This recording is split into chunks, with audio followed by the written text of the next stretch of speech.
So most people think doing hard things is about willpower or discipline or character. Like some people have it and some people don't. But here's what the research actually shows. There's a specific region of your brain that gets physically larger every time you do something difficult that you chose to do. It was intentional. And through this process, this part of your brain becomes measurably larger. Like you can see it on an MRI scan. And the same region gets smaller every time you default to the comfortable option. Not metaphorically smaller, but structurally smaller. Athletes have measurably larger versions of it. Centenarians, people who live past 100, have noticeably larger versions of it than typical aging adults.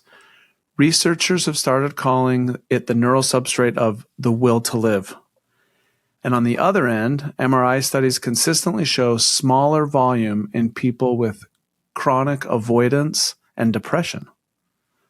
Low AMCC, less motivation to engage, more avoidance, smaller AMCC. The loop runs in both directions, which means every day you're either building it or you're not. So in this episode, we're going to break down what this brain region is, and the science here is fascinating. Why chosen difficulty is neurologically different from hard things that just happen to you. Why comfort is actually working against you in ways most people don't realize. And what a simple daily practice looks like in order to start building this part of your brain. Not as motivation, but as a training protocol. Welcome to the Mental Fitness Podcast in partnership with NUE, that's NUE, where we explore real tools and stories for building mental strength in the modern world.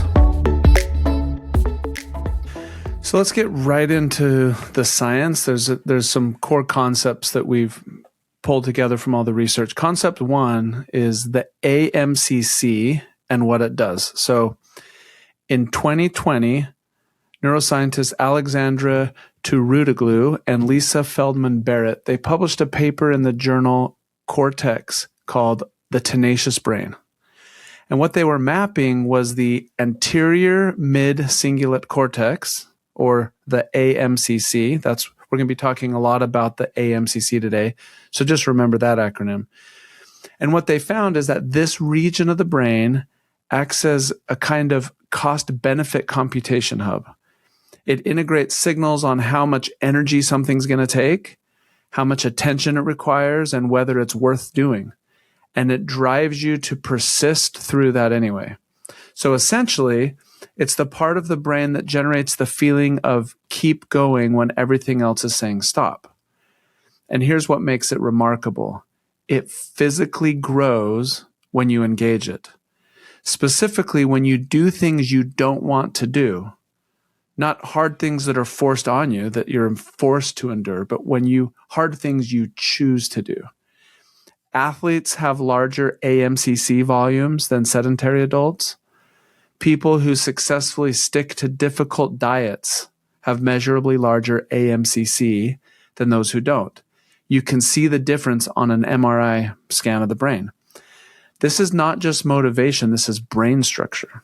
And concept two is the shrinkage side of this. The other side of the finding is, and this matters just as much, the AMCC shrinks when you don't use it. Consistently choosing comfort, avoiding challenges, defaulting to easier options. These are not just neutral choices. They're training stimuli, and the training response is atrophy in this instance. MRI studies consistently show AMCC volume in people with low physical activity levels.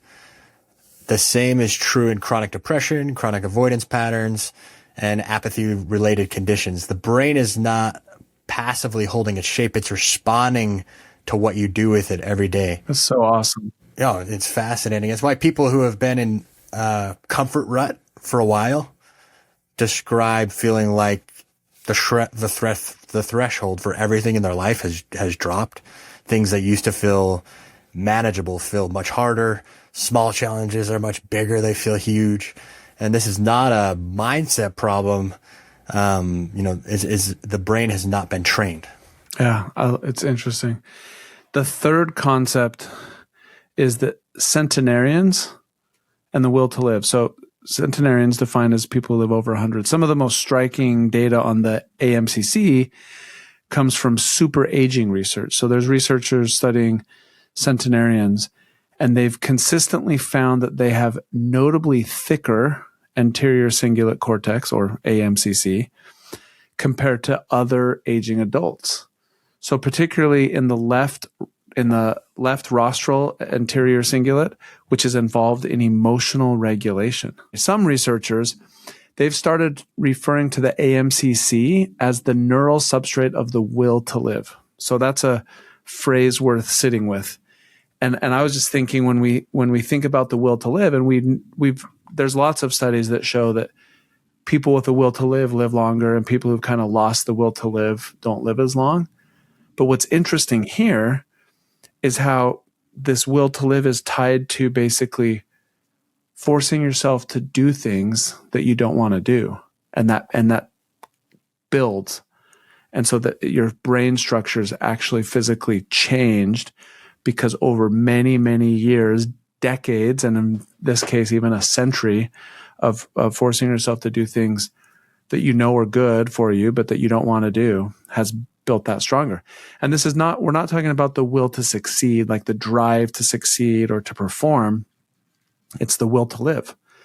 And that region keeps generating the internal signal that says this is worth continuing. And so the centenarians who have it larger, they didn't get that way by accident. The research connects the AMCC thickness with sustained engagement in physically and cognitively demanding activities throughout their life. They built it. That's so interesting. Concept 4 is about voluntary choosing hard things. Voluntary being the key word. And this is the thing that most people miss when they encounter this research. The growth does not come from hard things that happen to you. You know, stress, loss, crisis, difficulty that life deals you. Those are hard, but they don't train the AMCC the same way. The training signal comes specifically from voluntary challenge. You chose this thing. You didn't have to do it. You did it anyway. That decision, the decision to engage with difficulty when you could have avoided it, is what the AMCC responds to specifically. So, for instance, researchers studying cold water immersion found that the neural coupling between the prefrontal cortex and the anterior cingulate increases most when subjects chose to enter water at temperatures that maximize discomfort in the first 15 seconds. Not when they were forced in, when they chose it, when they felt that resistance, that natural resistance to do the thing, and they chose it. That voluntary element is doing meaningful neurological work behind the scenes. And this is why the same hard experience that two people go through can build one person and completely flatten another person. If you're choosing it, you're training. If it's just happening to you, at that point, you're just surviving. Both matter, but in this instance, only one of them is building the brain region we're talking about. So that's interesting, Luke, because when you were saying that, it made me realize one of the, an idea that I've heard that I've really tried to apply in parenting is the goal is not to get your children to do what's right, but to get them to want to choose to do what's right. Mm-hmm. And that is actually meaningful in terms of raising your children, because through rewards and punishments, you can get your kids to do what you want them to do. Right. But then they grow up and leave your house, and then, there was no learning there. You want them to choose. But I think, so this really resonated with me because it's interesting that if you are forced to do hard things, but you do it because you're forced to, you're not exercising or growing the AMCC. But it's when it has to happen from within. It can only happen from within. You have to be choosing discomfort, choosing to do the hard thing. That's just the big takeaway from that. I agree. The voluntary piece is so interesting. What I was also thinking about, and I kind of did a little bit of research on this specific aspect, is what if there's a situation where something is imposed on you that causes stress, but through reflection or just turning inward and realizing that, you can at that moment then make it voluntary. Does that make sense? Yes. So if something's imposed on you, you can stop, you can sit with that, you can reframe. You're like, no, you know what? I'm not going to be imposed to do this. I'm going to choose this challenge or choose to do this instead. So in some instances, you can flip it around and make almost anything voluntary. So the external things forced upon us, when we embrace them, you reframe that and embrace them and say, I'm choosing to learn and grow through this. Yeah, that's interesting. Yeah, okay. So then there's a fifth concept that kind of surfaced in our research on the science, and it's about the depression loop and how to break it. And so this was interesting. The most sobering part of the research is this feedback loop. So low AMCC volume predicts depression and low motivation.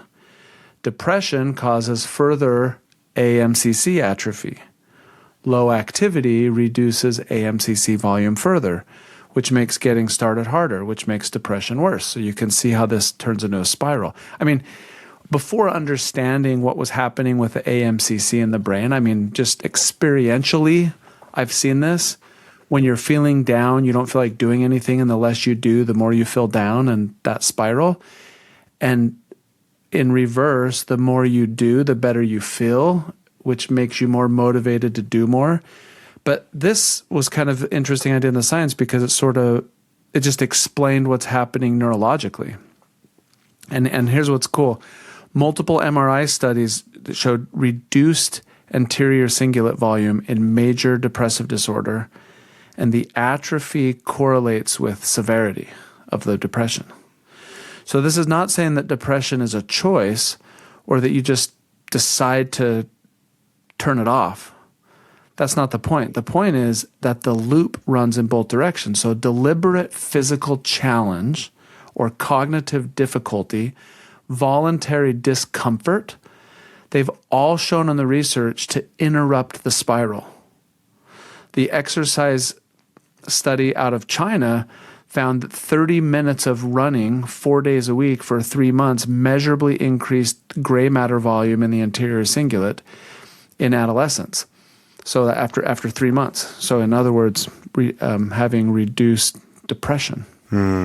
So the brain's responsive. It's the neuroplasticity of the brain. It can adapt and grow. And that response to deliberate challenge is structural. That's so interesting. Yeah, so let's talk through some of this research real quick and just recap some of it. On what you just talked about, and shrinkage and stuff. So there's really no neutral gear. You're either forward or backwards, right? I think that's a key thing here. So, and then the part of the brain we're talking about again, the anterior mid-cingulate cortex, the AMCC. Most people have never heard of this. Researchers are calling it the seat of tenacity, or like you said earlier, like the part of the brain that contributes to your will to live, that substrate of the will to live. One of my takeaways is that it grows when people deliberately choose discomfort, and it shrinks when people choose comfort over discomfort. And what the main takeaway from that for me is it's learned. It's not genetic. The people that seem that they're very disciplined, or they have a lot of tenacity, to reuse that word, it's because they've chosen repeatedly over time to do small things, and their AMCC has grown over time.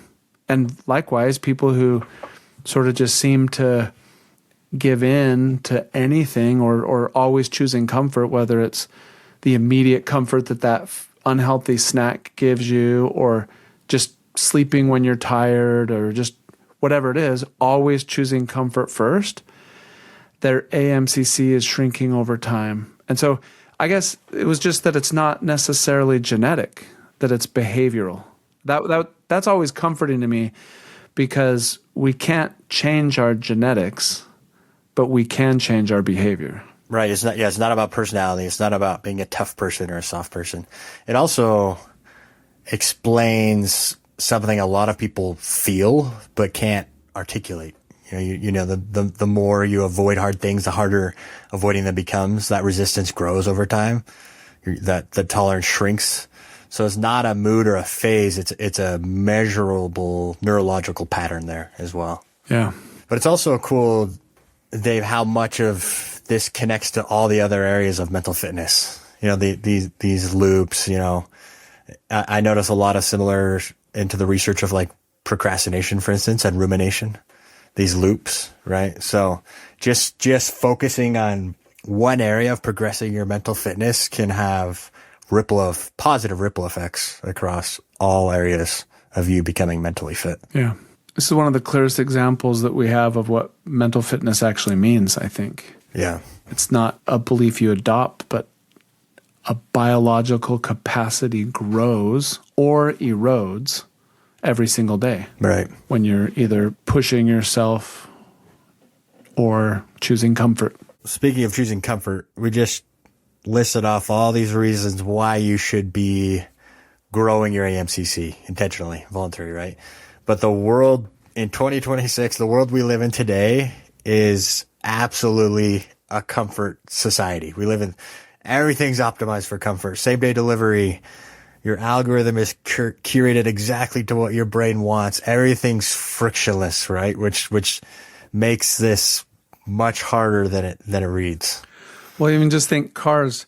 I can preheat or pre-cool my car so that there's always physical comfort when I get in the car. We have we have smart thermostats that can always keep our homes at the ideal temperature and learn those patterns over time. I mean, fast food is a comfort. If I'm hungry or I'm craving whatever I'm craving, usually if you live in an urban area, within just a couple minutes drive, you can almost have immediate access to any food that you want or any snack. And so it's the technology, on our phones and on our computers that can feed our brains whatever we're curious about or whatever entertainment we're seeking. The endless options on Netflix. I mean, when I was a kid, I had to wait till Saturday morning to watch cartoons. And it was something you look forward to. I couldn't just any moment 24/7 on demand get whatever entertainment I wanted. So it's in every aspect of life. And as we build products to make life better and improve lives, for people. But collectively what that means is that it's very easy to choose a life of least resistance, where we just live in the comfort zone all the time. I think there's a nuance worth talking about around comfort versus rest. We've had an episode on what rest as it relates to mental fitness truly is, which is not, scrolling, right? Like that's certainly not rest and recharging your emotional battery in your brain. So you should still have rest. And you're still going to have, I'm still going to use Amazon and get things shipped to my house in 2 days. So it's not about avoiding comforts. It's about realizing in society that you can fall into this trap of comforts, right? And you just need to be intentional about voluntarily choosing hard things that you're resistant to do. I think depending, where your ancestors live, but our ancestors, if you were a farmer, you didn't go to the gym. Like physical activity was part of your daily life.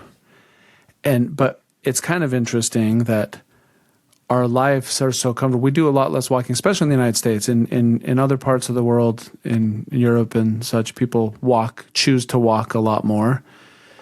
But we do a lot less walking, the convenience of travel. We just have a lot less physical activity. So then we all pay for gym memberships to go do physical activity, right? And that's a choice to go do that, and it's out of necessity because life has become so simple and easy. The hard things almost have to be deliberately chosen. No, it's true. And one final wrap up here on the research that I think is a really important point that you touched on, Dave, is if you are struggling, if you feel like you have low resilience, low motivation, your tolerance is low for difficulty, then it's not a character flaw. It's not you, right? So you're just, and this should give you hope because you're dealing with an undertrained brain region. As you intentionally practice this, you're going to have different tenacity, different tolerance, different motivation, better resilience, right? So you should have self-compassion for yourself if you are struggling in these areas, because through practice you can improve day over day. Yeah. Well, let's talk about some real world application. Like, how do we take all these learnings from the science and how do we apply them? Well, let's start with physical. I think this is where a lot of the research is the clearest and the cleanest, because it's the most like direct training stimulus for the AMCC. So the signal to grow the AMCC is not intensity in itself, like going to the gym and having an intense workout, for instance. It's choosing to continue past the point where you wanted to stop. So think of those few extra reps, right? Where you really feel the burn past enjoyment, right? It's not something you just enjoy. Like you're pushing yourself past where your brain is saying you stop, right? Cold exposure is another example that's been researched a lot. The first 15 seconds are the training. After you're in and you're doing the breath work in the cold exposure, that's not where AMCC is growing. It's that hesitation right before you jump in those first few seconds. That's that intentional choice right there is the growth. Yeah, and just to be clear, the whole workout is healthy for your body and for your muscles, but we're specifically talking about the AMCC growth. So it's towards the end of the workout when you're tired and you feel like quitting, it's the choice to do that last rep or that last set or run that extra half mile or whatever it is. It's the choice to push yourself beyond, right? And same with cold exposure. If you're doing cold plunging in water, right, you might sit in there for 3 minutes, and being in there the whole time is going to, all the physical benefits of cold plunging, activation of brown fat and all these other things. That's happening the whole time. But specifically as it relates to the AMCC, it's the first 15 seconds. It's when the immediate shock and the pain, and you don't jump back out. It's the choice to stay in the water. And then by staying in, then the other physical benefits of the activity are taking place. Right. Okay, so that's physical. On the cognitive side, it's learning something genuinely difficult, maybe a new language or a musical instrument or a new technical skill. It's the discomfort of not being good at something yet. That's an AMCC training stimulus. And honestly, we sometimes get in the comfort zone of not pushing ourselves cognitively in terms of whenever you start a new skill, you're not good at it by definition. And we like to be good at things, and so it's easy to give up. But when we persist through those early stages of learning, that's when we're growing our AMCC. Yeah, that's interesting. And cognitively around relationships, for instance, like hard conversations you've been avoiding or waiting on, right? The willingness to enter that discomfort voluntarily is not just better for the relationship, it's neurological as well. So choosing to connect with others, even when it's challenging, you don't want to do it, there's a benefit there as well. And then just daily friction, right? Not every hard thing has to be dramatic. So small choices, accumulate over time. Just small things that might be difficult, like the cold shower or going for a walk when you'd rather sit on the couch and watch something on TV, or just that one thing you've been putting off that you need to do, like straightening up your room or your desk or whatever. The research doesn't require these big heroic acts. It's just consistent small choices of a chosen difficulty over the default comfort. And that's where the growth starts to happen. And so it's just a small thing. Every one of us even at the end of our shower, can just turn the water to cold. We can choose that discomfort for 30 seconds. And by doing that on a regular basis, we're growing the AMCC. No, that's a good point. It doesn't have to be heroic efforts. We're not saying go follow a David Goggins protocol and run 100 miles every day until your feet are bleeding and you're have broken bones in your feet, right? Like it's like you said, small things. Take the stairs instead of the elevator, right? And choosing to do that. It's as simple as that.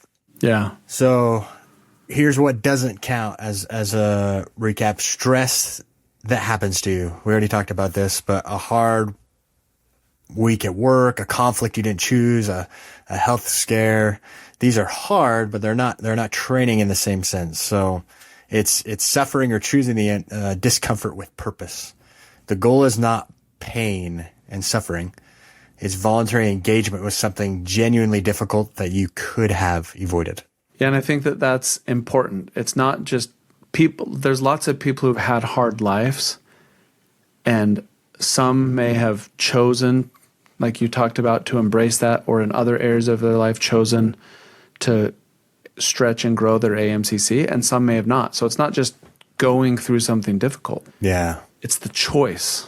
Yeah, choice, not enduring something. Right. I mean, back to the parenting kid example, I could make my kid's life really hard if I wanted to. And that's not going to benefit them in this area necessarily. They have to want to choose those things. Everything we talk about on this show, the science, the frameworks, the habits, New is where you actually put it into practice.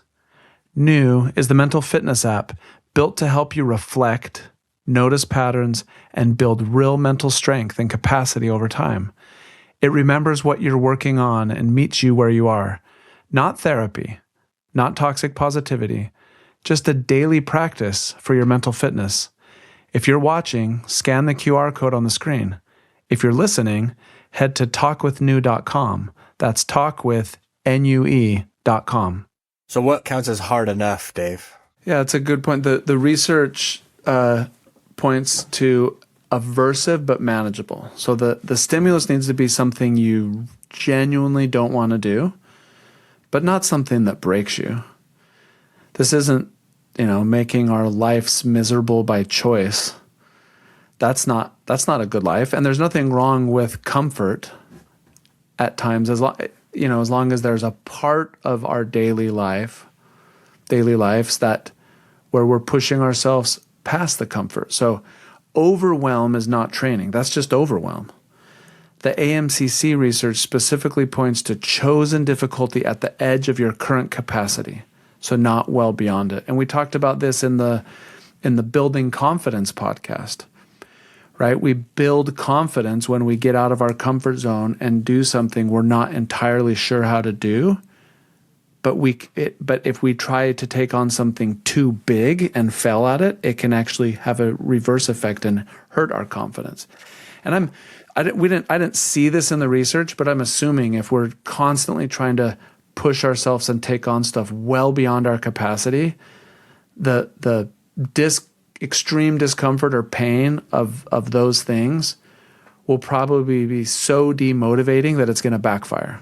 So that's not what this is about. I think it's important that the research points to that. It's like you said, it's the chosen difficulty just at the edge of your current capacity. Not, like you said, not well beyond it. So the test is, you could ask yourself, could I have avoided this, or did I want to avoid this? And then did I choose it anyway?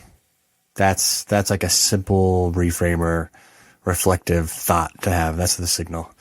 And progression matters. As the AMCC grows, the threshold then shifts.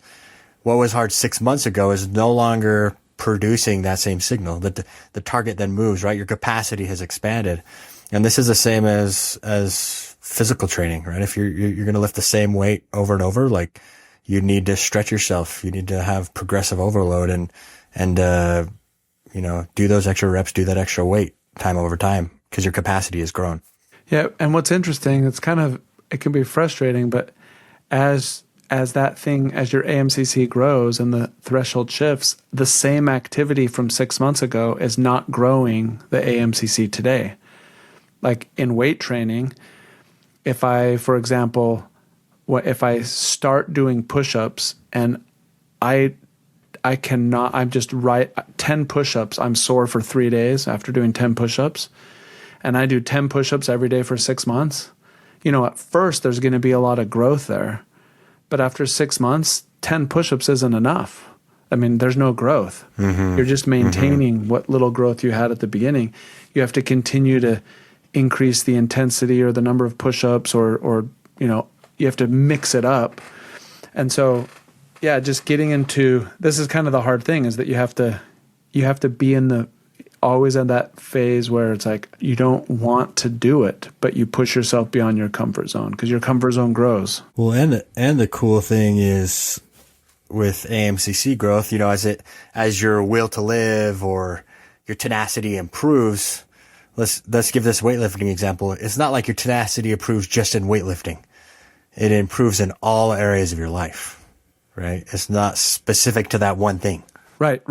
Yeah, that's actually where the AMCC is different from weightlifting, right? Yeah. A push-up or whatever it is only exercises that one muscle, where it's sort of this like mental bicep has implications in all areas of your life. Yeah, which is what's cool.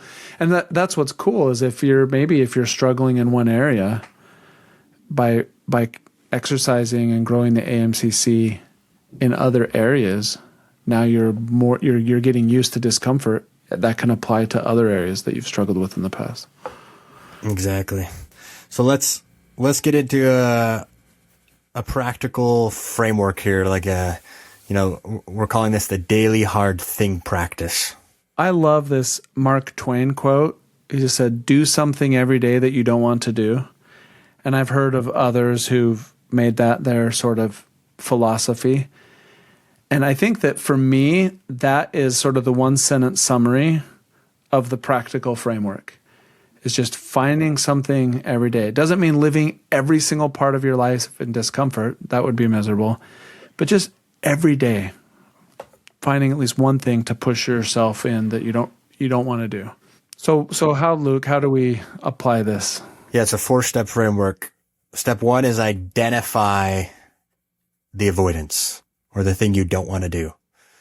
Notice what that is, what you've been defaulting away from, what you've been choosing comfort over, whether that's physical, cognitive, relational, behavioral. That's step 1. Step 2 is choose it deliberately. Remember the voluntary, you have to intentionally choose the thing. Make the decision out loud or in writing. I'm doing this because I'm choosing to, not because I have to. That framing, as we know, as we've explained, matters to the brain. And the third is stay at the hard part. Don't rush through the discomfort. The first 15 seconds of the cold shower, like you said, Dave, or the cold immersion, the first sentence of the hard email. Don't skip to the relief. The discomfort is the mental bicep curl, right? It's the actual rep is the discomfort. And then 4 is stack it consistently. One hard choice per day. It's not a grand transformation. It's the small things that compound to something much bigger. So just like you said in the beginning with Mark Twain, do something every day that you don't want to. It's pretty simple. We already said this, but the goal is not suffering.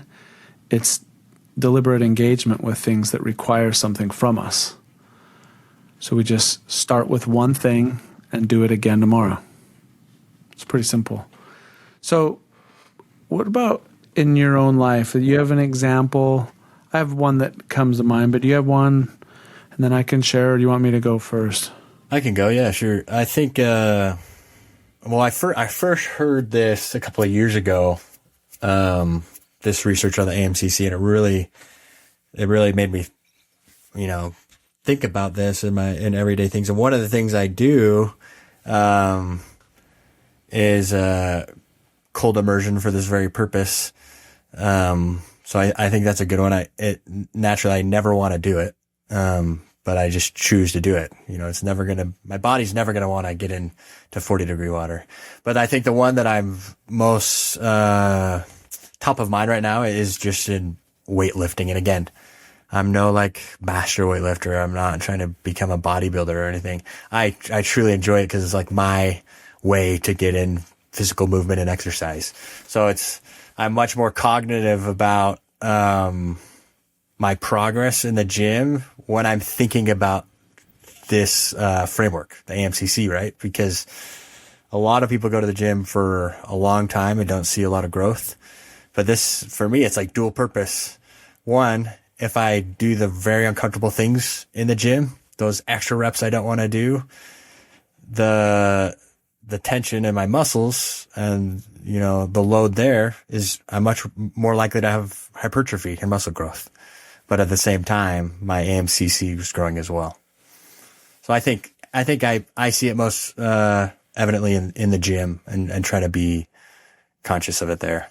So a couple of years ago when you and one of our other co-founders at the company, you guys were talking about cold plunging a lot, and at the same time my son who's a real serious swimmer, he was talking about it, and I hadn't really ever done it, but I was thinking about it, and we were considering sort of getting a system at our house for it, and my son was really trying to get me to invest in this. And what really kind of pushed me over the edge, honestly, was something that you said, Luke, and I think I may have told you this before, but if not, I was like interested in sort of some of the science around the different physiological benefits of cold plunging.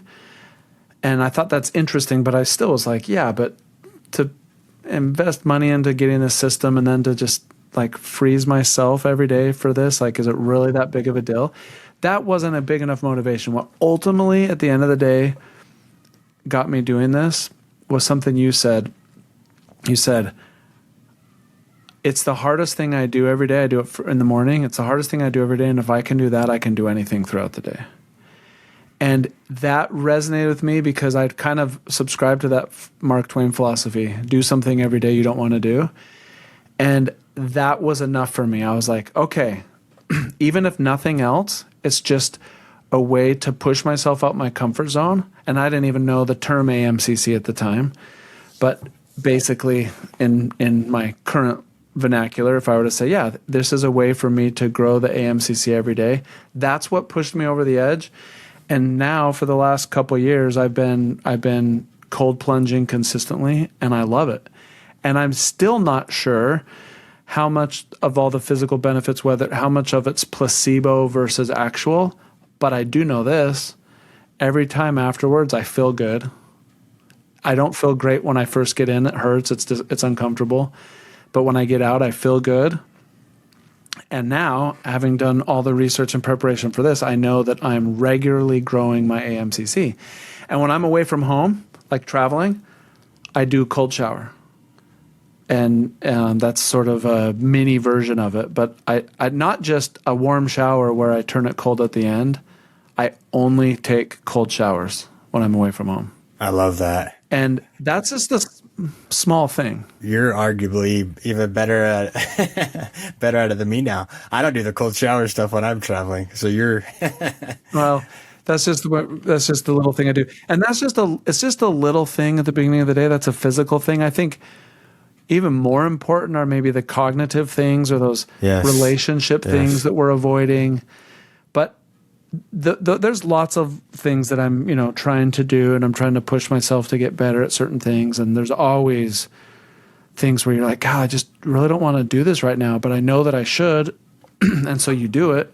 But the cold plunge, I thought that for me, it was just a good example to highlight, because what sold me on it was you saying, it's the hardest thing I do every day. So it's a great way to start the day. And that's when I thought, that's what I want. Thanks for sharing that. So let's recap this episode, Dave. Yeah, so the anterior mid-cingulate cortex, the AMCC, it grows through voluntary challenge and it shrinks through consistent avoidance.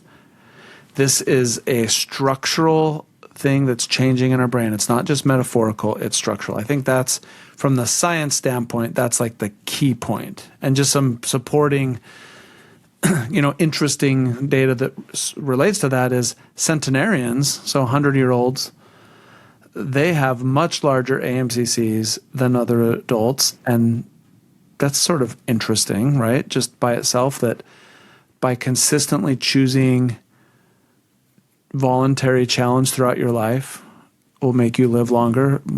And, that's pretty interesting. Athletes also have larger AMCCs, which makes sense because to be a successful athlete, you have to be pushing yourself beyond your current physical limits on a regular basis. Right.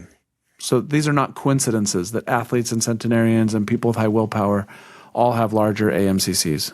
And on the flip side, comfort is not neutral.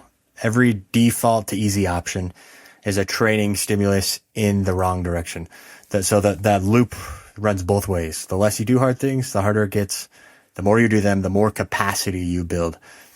So one hard thing a day, we're not saying go do some crazy personality overhaul. This is simply like a simple training protocol, a framework that you can apply. Yeah, it's your bicep curls for the brain. Yeah. Yeah, so the cool thing is your brain is not fixed. It responds to what we do. There's a specific region of it that grows every time we choose something hard that we didn't have to. We're either building that region or it's shrinking. There's really no neutral. So every day, like you said, we're training. So one challenge before this episode is over or just after, while it's fresh on the mind, name one thing you've been avoiding that you could choose this week. Again, not a whole life overhaul, just one thing, and choose to do it. Do it on purpose. The discomfort is not the enemy here. Yeah, and if you're using the new app, the reflection prompt after hard things is one of the most useful things you can do. Notice what came up, understand what it was, and then you'll start to see the pattern. One last thing, if this was useful, please leave us a rating or a review. We read every single one, and more importantly, it helps the algorithm surface this show to people who are actively looking for this kind of content. Mental fitness doesn't get talked about enough. Help us change that.